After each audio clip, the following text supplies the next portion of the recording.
This week, Conflict Zone is in Menzingen, Switzerland, headquarters of an ultra-conservative Catholic society that has long been at odds with the Vatican. My guest is Bishop Bernard Fellay, who runs the group, the Society of St. Pius X, which was born in protest at the reforms introduced by Rome in the 1960s. He denies he's anti-Semitic or an extremist, but not everyone is convinced. So what's the truth?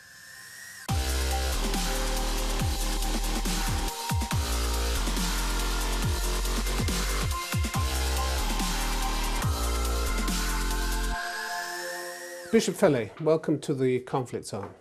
Thank you. Let me take you back a couple of years. In December 2012, you made a speech which said that Jews were among those who over centuries had been enemies of the Church.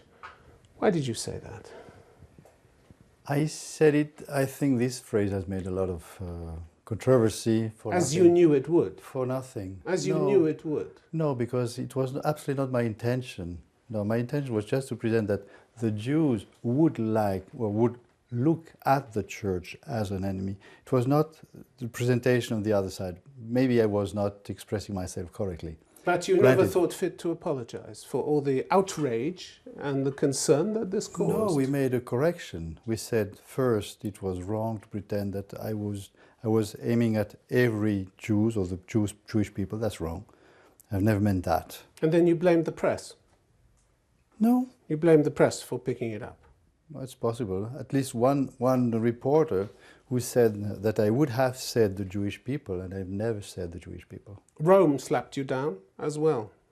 The Vatican spokesman said it's impossible to speak of the Jews as enemies of the Church. This way, that's Federico Lombardi. Yeah, sure. And let's say that was never my intention. Never. How could you read the reaction so badly? How could you read the reaction? When you say Jews are enemies, people take it as a religious slur. It is a religious slur, isn't it? It is wrong. It is never, let's say, never intended in the conference itself where it's taken from. I didn't speak about the Jews. I spoke about the situation of the Church. And there I presented that there are some people who did oppose our, so to say, acceptance back in the Church. And I said that amongst them you had some Jewish organizations. Who were enemies? Not enemies. No, that's another... That's your word. It was your word. Yeah, but let's say they were put in the same pot with the Freemasons and the modernists. So it was not just aimed at the Jews as if they would be enemies. No. No. You spread the hatred around a little bit. Let's say it's a wrong presentation of what I said. Okay. The Anti-Defamation League didn't take it very well. They called you an unrepentant anti-Semite. Yeah, because let's say you have a whole, how do you say, background with all the story of Bishop Williamson, Bishop Williamson, who was consecrated at the same time as you, did stir up, and excommunicated. Totally disagree with his position on, let's say, the Jewish question. So it was... This is a man who minimized the Holocaust. You may say so, yes. A Holocaust denier, in fact. I think so. You didn't take this very seriously when he said this, did you? No. Why not? Because you're used to hearing that kind of anti-Semitic remark in your church? Say, I'm really sorry that you try to present the society as anti-Semitic, because it's not. I'm asking you the question. Yeah, but let's say I answer, because Rome didn't like what you said, and the Anti-Defamation League and various Jewish organizations didn't like it either. Yeah, well, I don't like it neither. As I say, that's not my position on the Jews. That's not mine. So it's a false presentation of things. But can you see why, when you look back at some of the history of this organization and its sympathy for people who were close to the Nazis? Paul Touvier, for instance, the French indicted war criminal who was harbored in France at one of your buildings. And without the knowledge of the superiors. Without the knowledge of the superiors. I did not know. I did not know about that. The excuse was that he was merely let in by the prior as an act of charity to a homeless man, and nobody knew who he was? No, No, we did not. The first Frenchman to be convicted of crimes against humanity. I did not. I'm sorry, but it's the way things was done. In 1990, Marcel Lefebvre, who was the co-founder of your organization, was convicted of defaming the Muslim community. He had to pay a 5,000 franc fine. That's not the best advert for your group, is it? Yeah. To have that in your history? And that's so margin things, let's say, unhappy things, but why is it marginal? It matters a lot to the people that were defamed. I say these precisely, let's say, that would be the media work to try to be there objective and to see what is this society doing, what are they saying. And you would see that these kind of things, either about the Muslims, which was just, let's say, a warning about not all the Muslims, again, they are really side questions. That's not our thing. That's not what we do. But they cause hurt and outrage around the world, and you very, very rarely apologize for any of that. I don't think I could find a single apology that you made, apart from Bishop Williamson. Apart from Bishop Williamson. But look, I mean, when Bernard Tissier de Malray, another of the bishops, when he said in 1997, the Church, for its part, has at all times forbidden and condemned the killing of Jews, even when their grave defects rendered them odious to the nations among which they were established. Is that not anti-Semitism? No. Well, it is to everybody else. I don't think so. Let's say you have to see, it is a historical statement. So is it true? Is it wrong? Is it limited to one point in history? Or what? You're talking about the Jews with their defects being odious. You don't think that's a religious, racist slur? No. No? Let's say you have every day some people who behave from any country who behave odiously. But you single out the Jews. No. And two of the bishops who were consecrated with you singled out the Jews. And one was such an embarrassment you had to send him to London to keep him quiet in a corner, as you put it. At the time. At the time. Yes. So those views were fine as long as he didn't express them. No, they were not fine. No, they were not fine. No, we disagreed. So they were not fine. But let's say, and that's true, as I said, I did not give to this the importance because that's because you got used to it. No. You were used to hearing those things in your church. No, it's not because we are used to it. It's not true. Yeah. No, but it's not our daily bread. It's really not.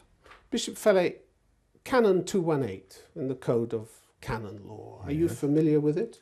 If you say it like this, no. It was authorized by the Pope, who gave his name to your organization, Pius X. And what is said about the Pope's authority, let me remind you, it defines it as the supreme and most complete jurisdiction throughout the Church, both in matters of faith and in morals, and in those that affect discipline and church government throughout the world. So why do you openly question the authority of Pope Francis? So you see, we don't question the authority.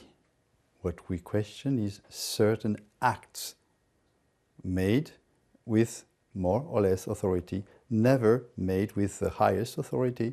So acts...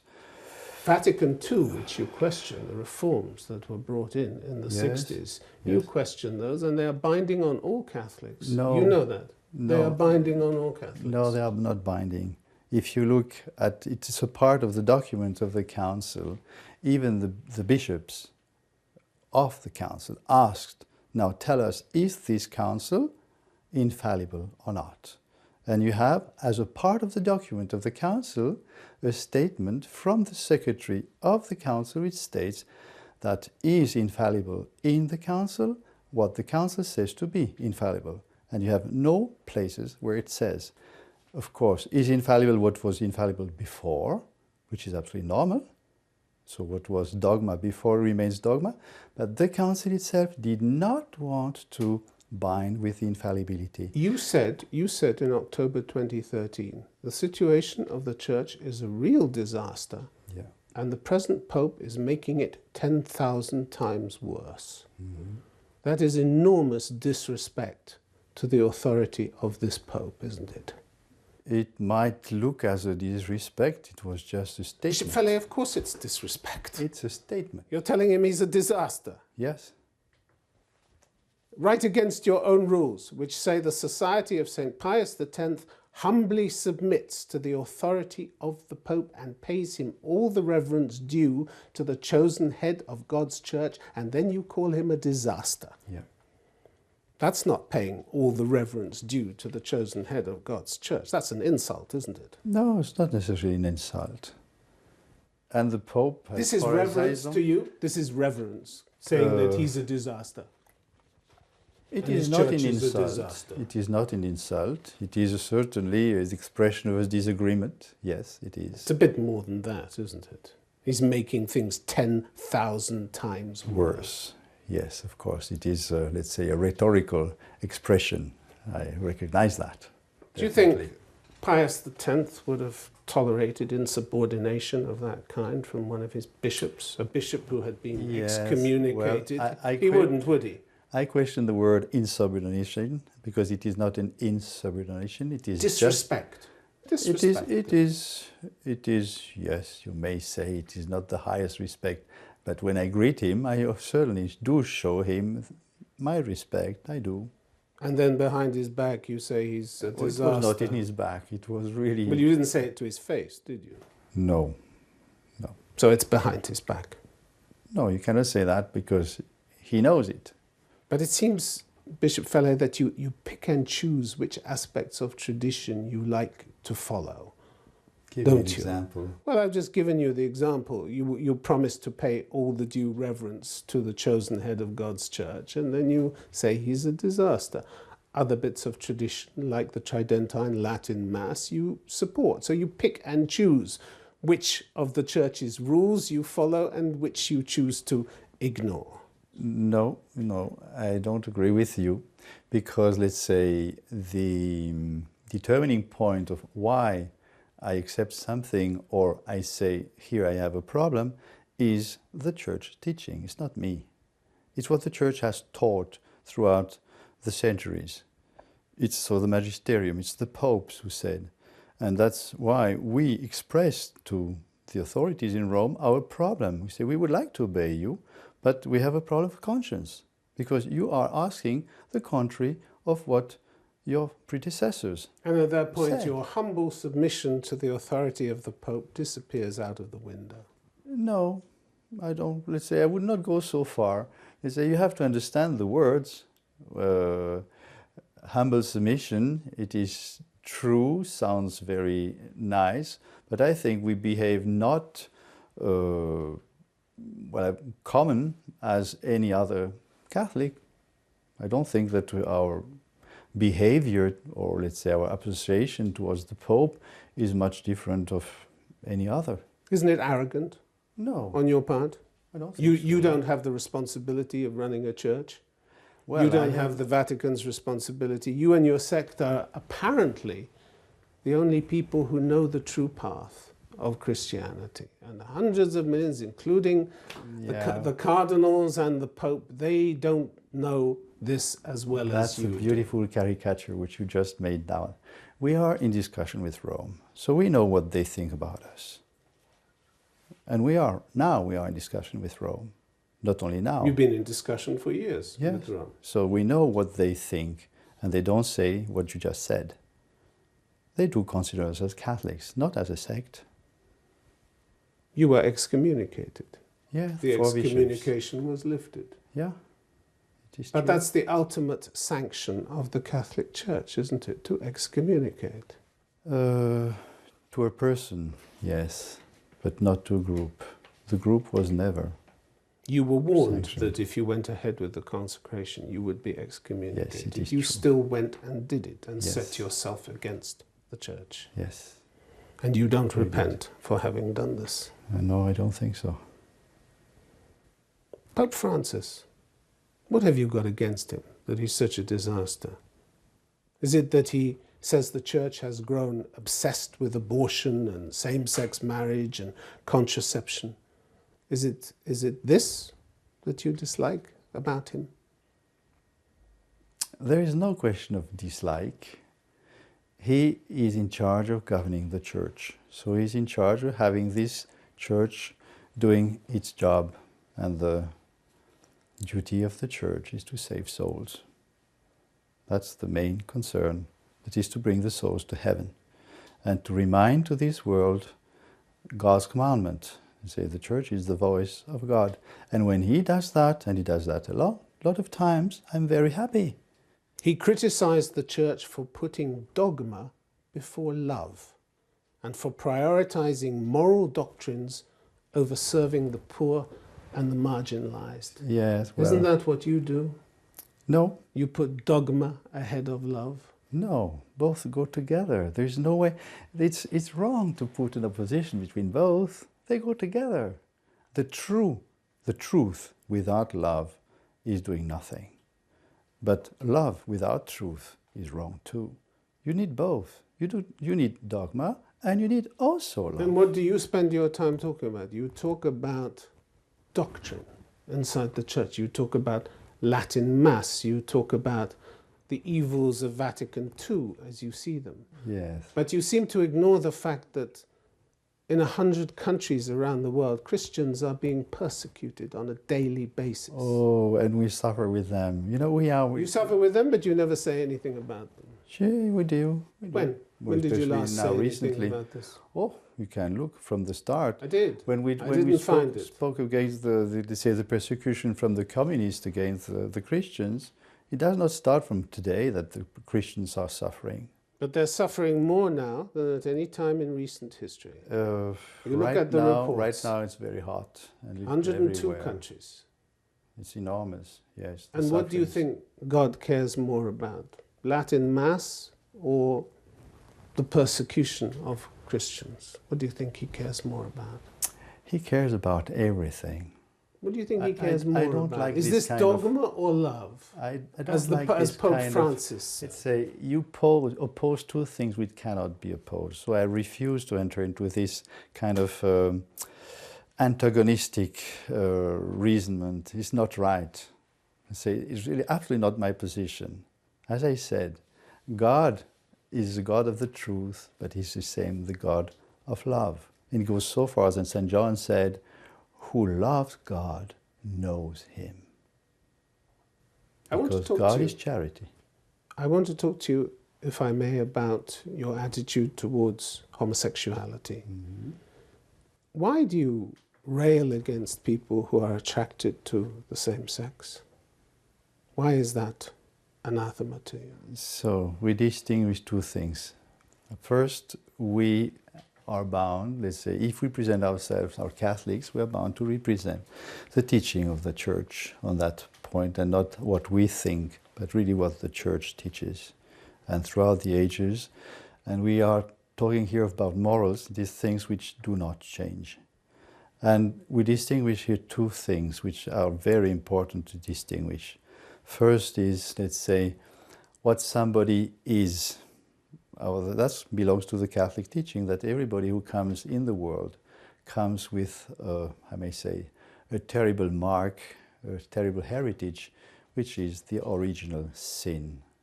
Everybody, every man, we inherited that from our first And that's why you say parents. that human rights are not absolute.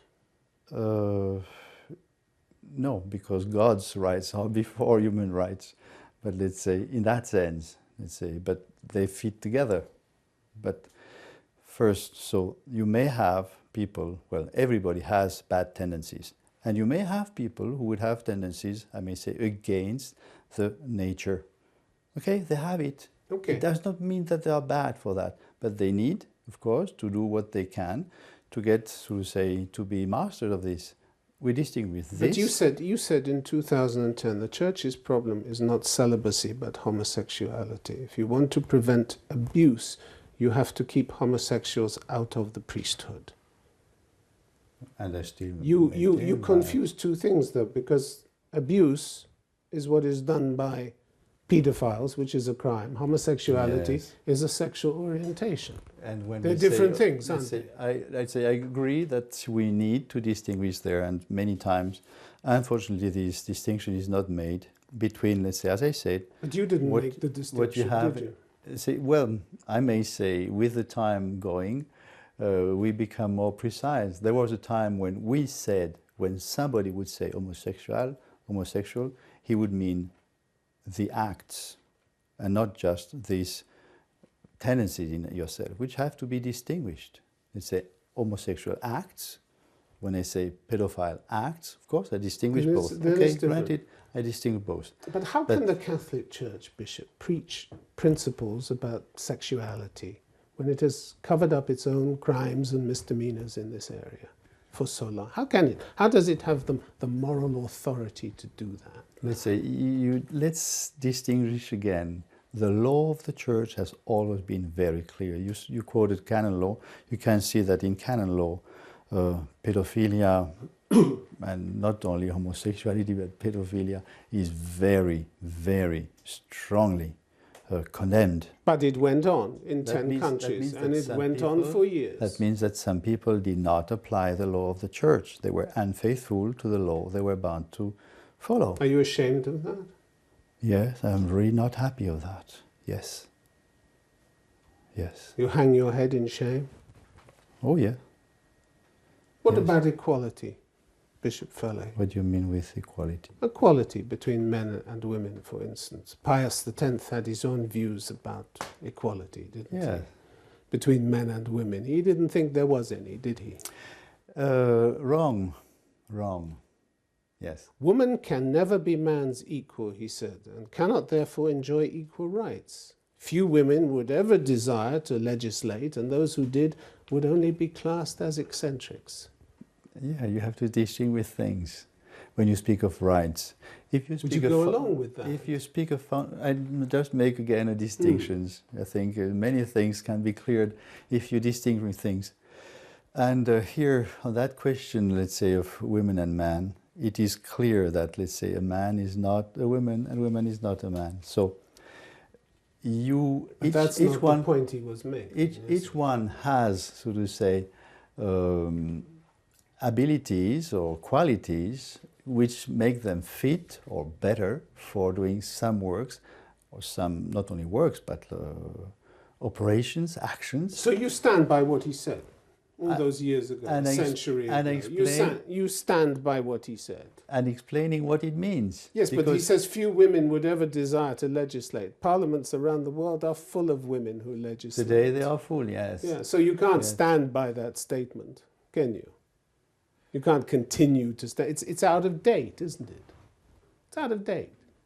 With the understanding, let's say, what did he mean? That's let's say It's he out made of he made date. an explanation. He made an application for that time, but the fundamental meaning of this distinction between men and women, as human beings, they are absolutely equal. I maintain that, and Pius X would have said that too. As human he didn't, beings, as as it human happens. He beings, didn't they have say it. exactly the same rights. It isn't. My point is It's that these it's- statements and these attitudes Yes. that you cling to as part of traditionalism need updating, don't they? So at certain points, yes. Yeah, of so, course. but you're anti-modernist. You said we Oh, will sure. write our creed in blood and sign the anti-modernist oath. This is what you said. Yeah, but what is anti-modernism? It is aiming at an It's error. you picking and choosing It what is- you want. It is isn't it? a religious error, modernism. It has nothing to do with modern world. We take the plane, we use the computers and so on. We have the smartphones, and if that's modernism, it's fine. You see, And once modernism again- is also talking to other faiths, which you don't like Sure, either. and we do all the time. Yeah, we do, but discreetly. We have Discreetly. friends. I have. It took I have almost Jewish 50 years friends. for the Vatican problem. to recognize the state of Israel. It took almost 50 years. And well, that's normal. That's normal, I'm is not it? bothered by that. No, I'm not bothered by that. Bishop, you talk a lot Yes. about sin and heresy and Yeah. the right way. What are your sins? My sins. Yes.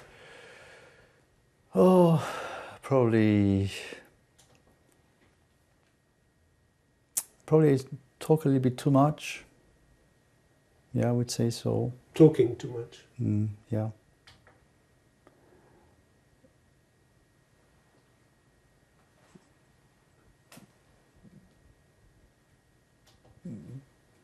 Giving this impression of being too sure of myself.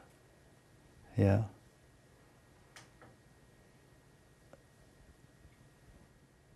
Maybe too alone, too not enough, let's say, with others, yeah, I maybe say so. Yeah. I have to improve a lot, definitely, no problem there. Bishop Fellay, it's been good to have you on Conflict Zone. Thank you very much indeed. You're welcome. Thank you.